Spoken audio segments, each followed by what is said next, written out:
Assalamu alaikum students. Today we will talk about cell. जैसे कि मैंने आपको कल बताया था कि सेल क्या है, इसकी डेफिनेशन तो कल मैंने आपको बता दी थी कि सेल क्या है। The fundamental unit of life is called cell. उसके बाद फिर मैंने आपको बताया था कि सेल इसकी डिस्कवरी, इसकी थ्योरी जो साइंटिस्ट ने दी, कुछ साइंटिस्ट थे, रिसर्चर्स थे जिन्होंने इसको डिस्कवर भी किया, तो इसकी थ्योरी भी बनाई। तो आज हमने वो डिस्कस करनी है। कल डेफिनेशन तो आपने लिख ली थी, तो आज हमने इसकी डिस्कवरी देखनी है कि सेल किसने डिस्कवर किया। तो आइए देखते हैं डिस्कवरी। डिस्कवरी का मतलब होता है दरियाफ्त, कि कौन कौन से साइंटिस्ट थे जिन्होंने सेल को दरियाफ्त किया, डिस्कवर की। सबसे पहले सेल की स्टोरी को शुरू करने वाला एक बहुत पुराने आदमी का नाम मैं ले रहा हूँ। उसका नाम है रॉबर्ट हुक।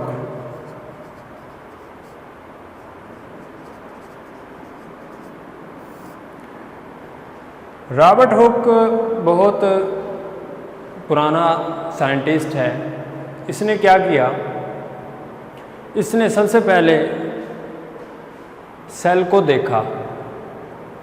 सेल को देखने के लिए इसने अपनी ऑब्जर्वेशन, अपनी ही डिज़ाइन माइक्रोस्कोप से इसने स्टार्ट किया। तो इसने क्या देखा, इसने प्लांट सेल को देखा। प्लांट सेल को, वो प्लांट सेल थे non living,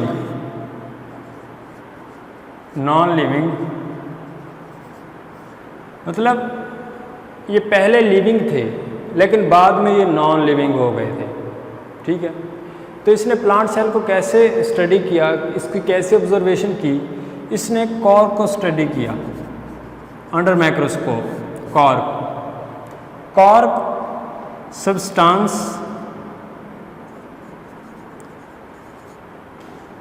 taken from the bark of tree। Cork क्या है?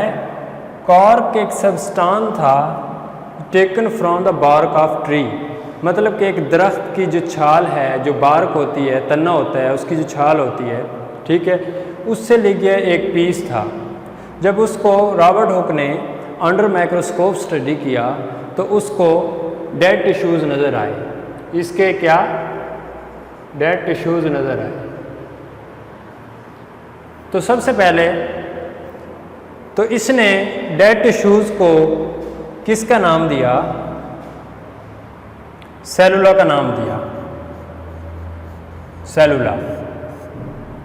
जब इसने ऑब्जर्व किया माइक्रोस्कोप के अंदर, इसको हेक्सागोनल शेप का एक स्ट्रक्चर नज़र आया। हेक्सागोनल शेप, कुछ ऐसे शेप होती है, लाइक दिस स्ट्रक्चर।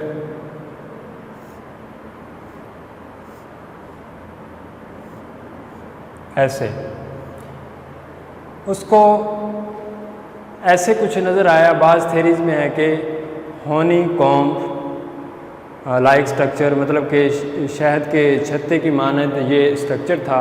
उसको कुछ ब्लॉक खाली नज़र आए, ठीक है, उनको इसने किसका नाम दिया? सेलुला का नाम दे दिया। अच्छा, सेलुला का नाम क्यों दिया? पुराने ज़माने में जो बुतों के पुजारी थे, वो जिन घरों में रहते थे, जिन कमरों में रहते थे, उनका स्ट्रक्चर जो था, कुछ उनके कमरों का स्ट्रक्चर था हेक्सागोनल। जब इसने देखा कि जो बार्क है, जो सेल है, प्लांट सेल है, उसकी जो शेप है रिजेंबल करती है हेक्सागोनल शेप के, उनके कमरों जैसी कोई शेप थी, मिलती जुलती थी। उसने इसलिए उनका नाम सेलुला रख दिया, क्योंकि उनके कमरों का नाम भी, उनको कमरों को भी सेलुला कहते थे। तो इसलिए सबसे जो पहले डिस्कवर किया डेड सेल, वो किसने डिस्कवर किया? रॉबर्ट हुक ने। उसके बाद रॉबर्ट हुक के बाद फिर क्या हुआ, एक और साइंटिस्ट आया। वो साइंटिस्ट कौन था? एंटन वॉन ल्यूवेनहोइक, ये साइंटिस्ट था। थोड़ा सा नाम ज़्यादा कॉम्प्लिकेटेड सा है, इसको 3 हिस्सों में तकसीम करेंगे। एंटन वॉन ल्यूवेनहोइक। अच्छा, ये तबीयत का थोड़ा सा खड़ूस आदमी था। इसके पास जदीद किस्म के अपने बनाए हुए लेंस भी थे। ये ना किसी को अपनी डिस्कवरीज़ के बारे में बताता था, ना कोई अपना मुशाहिदा ऑब्ज़र्वेशन किसी को शेयर करता था। इसने क्या किया, और वो इसके वो लेंस थे जो छोटी छोटी जो है पार्टिकल्स को, छोटी छोटी चीज़ों को आसानी से देख सकते थे। इस एंटन ने क्या किया, इसने वाटर ऑफ पाउंड, तालाब का पानी लिया।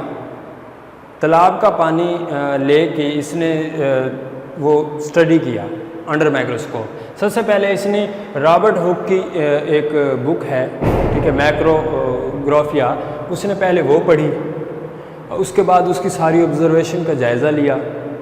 उसके बाद फिर इसने अपना मुशाहिदा किया। अब से अपनी ऑब्जर्वेशन में जब इसने पानी जो है तालाब का, उसमें जब अंडर माइक्रोस्कोप लेंस से देखा तो उस वक्त इसको क्या है, लिविंग सेल नज़र आए, लिविंग सेल्स नज़र आए। मीन के फर्स्ट टाइम ऐसा हुआ कि एंटन वॉन ल्यूवेनहोइक ने फर्स्ट टाइम लिविंग सेल देखा। तो आप कह सकते हैं कि सेल की डिस्कवरी हुई, सबसे पहले रॉबर्ट हुक ने डेड सेल देखा, उसके बाद ल्यूवेनहोइक ने क्या किया, फर्स्ट टाइम लिविंग सेल देखा। ये थे सेल की डिस्कवरी। तो सेल की डिस्कवरी के बाद अब हम जाते हैं सेल की थ्योरी के ऊपर। अब यहाँ तक तो क्या था, सेल डिस्कवर हो गया। अब क्या है, थ्योरी ऑफ सेल।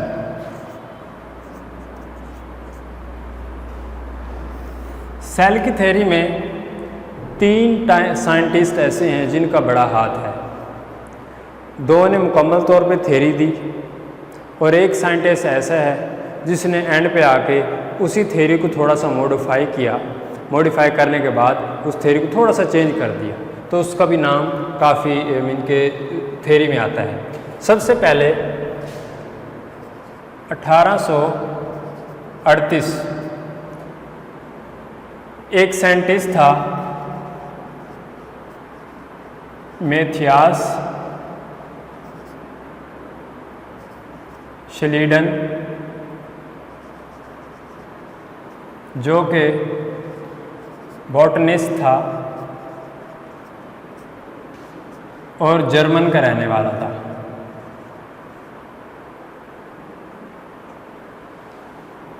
(1838) में मैथियास श्लीडन, बॉटनिस्ट, जर्मन का रहने वाला था। इसने क्या किया, इसने एक थ्योरी पेश की।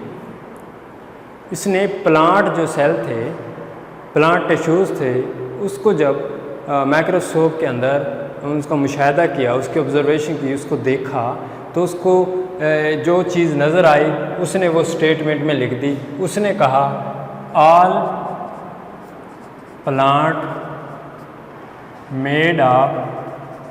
Made up of cells. ये थ्योरी इसने दे दी कि तमाम पौधे किससे बने होते हैं, सेल से मिलकर बनते हैं। फिर क्या हुआ, इसके फ़ौरन एक साल बाद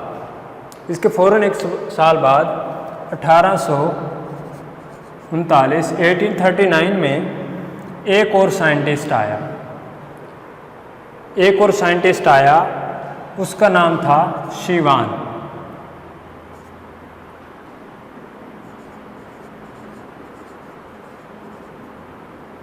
शिवान नाम था उसका। शिवान ने क्या किया, शिवान zoologist था और ब्रिटिश का रहने वाला था। शिवान भाई क्या थे? जोलॉजिस्ट थे और ब्रिटिश के रहने वाले थे। सबसे पहले शिवान ने क्या किया, उसने कहा अगर प्लांट सेल के बने हैं तो मैं एनिमल पे, ज़ाहिर बात जोलॉजिस्ट था, उसने एनिमल के बारे में स्टडी करनी थी सबसे पहले। तो उसने क्या किया, एनिमल के टिश्यूज़ को अंडर माइक्रोस्कोप जो स्टडी किया, उसकी ऑब्जर्वेशन की, उसको पता चला कि जो एनिमल हैं वो भी सेल से मिलकर बनते हैं। तो उसने पहली स्टेटमेंट जो दी वो ये थी कि all animal made up of cells. उसकी पहली स्टेटमेंट ये थी कि तमाम एनिमल किससे बने होते हैं? सेल से मिलकर बने होते हैं। फिर उसने क्या किया कि जो था श्लेडन था, उसने कहा है कि तमाम प्लांट भी सेल से मिलकर बनते हैं। तो उसने क्या किया, फिर स्टडी किया प्लांट को। जब उसने प्लांट को स्टडी किया तो उसने जो देखा, वाकई वो श्लेडन ने सही कहा था कि all plant made up of cells. Mean के इसने श्लेडन की जो थ्योरी थी, स्टेटमेंट थी, उसको भी माना और अपनी भी इसने जो डिस्कवरी की कि made up of animal, made up of cells. तो उसके बाद फिर जब इसने देखा कि प्लांट भी सेल से मिलकर बनते हैं, एनिमल भी सेल से मिलकर बनते हैं, तो ऐसी क्या चीज़ है जो इन दोनों में डिफरेंस है। जब इसने कोई कंपैरिजन किया, दोनों को देखा, दोनों के सेल्स को, स्ट्रक्चर्स को देखा, तो उसको दोनों में, प्लांट और एनिमल के सेल में थोड़ा थोड़ा डिफरेंस नज़र आया। सबसे पहले इसने एनिमल को देखा, वहाँ पे उसको क्या है, एक जो डिफरेंस नज़र आया एनिमल के सेल में, वो ये था, animal cell is covered by a thin layer। उसने कहा कि जो एनिमल के सेल हैं ना, उसके जो बाहर की दीवार है, बैरूनी वाल है, वो किसकी है? एक थिन लेयर से ढकी होती है। उसके इर्द गिर्द, सेल के इर्द गिर्द एक थिन लेयर होती है, जिसको हम प्लाज्मा मेम्ब्रेन भी बोलते हैं। Plasma membrane. उस वक्त उसने इस टर्म का यूज़ नहीं किया था, उसने हमें प्लाज्मा मेम्ब्रेन का नहीं बताया था। ये बाद में डिस्कवर हुई कि इस थिन लेयर को प्लाज्मा मेम्ब्रेन कहते हैं। फिर क्या हुआ, उसने जब प्लांट सेल का मुताला किया तो उसको जो चीज़ कंपैरिजन में डिफरेंस लगी, तो उसने कहा कि cell wall present only plant cell, कि जो सेल वॉल होती है वो सिर्फ और सिर्फ प्लांट के सेल में होती है, वो एनिमल के सेल में नहीं होती। यहाँ तक जो श्लेडन थे, शिवान थे, इन्होंने अपनी जो थ्योरी है वो मुकम्मल की। मुकम्मल करने के बाद अब सिमिलरिटी तो थी कि all plant made up of cells, इसने भी कहा जी वाकई ये दुरुस्त है। तो इन्होंने जब अपनी अपनी थ्योरी को पे वर्क किया, इन्होंने ज़ोर लगाया, उसके बाद ये एक रिज़ल्ट पे निकले, एक पॉइंट पे आए। इन्होंने अपनी दोनों ने मिल के एक अपनी थ्योरी को एक पॉइंट दिया। वो पॉइंट क्या था कि all creature, all living creature made up of cells. इन्होंने अपनी ये थ्योरी, इन तमाम जो पास्टुलेट्स हैं उनको समराइज़ एक पॉइंट में किया कि जितने भी लिविंग क्रिएचर है, लिविंग क्रिएचर का मतलब है कि जो भी आप इस दुनिया में जिंदा जानदार देखते हो, कोई भी ऑर्गेनिज्म देखते हो, वो किससे मिलकर बनता है? वो सेल से मिलकर बनता है। ठीक है, चाहे वो इंसान है, चाहे वो एनिमल है, चाहे वो प्लांट है कोई, या कोई माइक्रो ऑर्गेनिज्म है जैसे बैक्टीरिया, वायरस, ये सब चीज़ें क्या है? सेल से मिलकर बनती हैं। तो उसके बाद 1855 में एक और साइंटिस्ट आया, उसका नाम था Rudolph Virchow. Rudolph Virchow. Rudolph Virchow ने क्या कहा? उसने कुछ नहीं कहा, उसने ये देखा कि इन दोनों भाइयों ने क्या किया है, एक थ्योरी दी है, all living creature made up of cells, कि इनको नुक्स निकालो। उसने नुक्स निकालने की कोशिश की, भाई इनको थोड़ा सा मैं क्या करूं, मॉडिफाई करूं। तो उसने कह दिया कि all cells come from pre existing sales.